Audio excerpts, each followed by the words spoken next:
Ya, dalam beberapa hari terakhir, tren kasus baru infeksi virus corona di tanah air terus mengalami penurunan. Bahkan tren angka kematian per hari ikut melandai. Nah, melihat penurunan ini, pemirsa, benarkah situasi pandemi COVID-19 di Indonesia sudah mulai terkendali?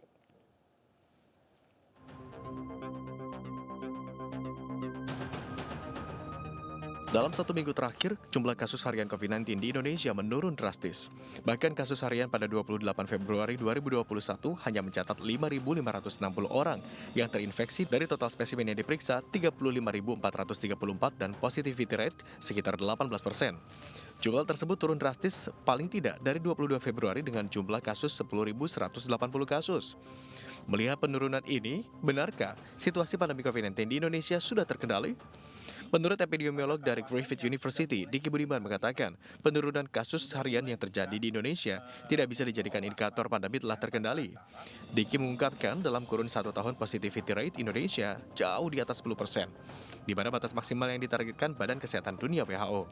Adanya tren atau fenomena global penurunan kasus COVID-19 tentu eh, selain memang ini hal yang menggembirakan, tapi harus difahami bahwa ini tidak berarti berlaku secara umum. Saya mendorong agar semua pihak, terutama pemerintah, lebih memperkuat manajemen data, ya, kevaliditasan data dengan cara memperkuat 3T-nya.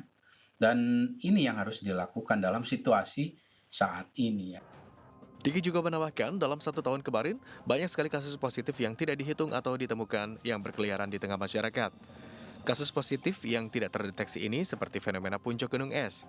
Hasil positif yang tidak terdeteksi lebih besar daripada hasil yang dihitung. Hal ini disebabkan karena testing tracing tidak optimal dan hasilnya tidak valid. Tim Liputan Anyus melaporkan.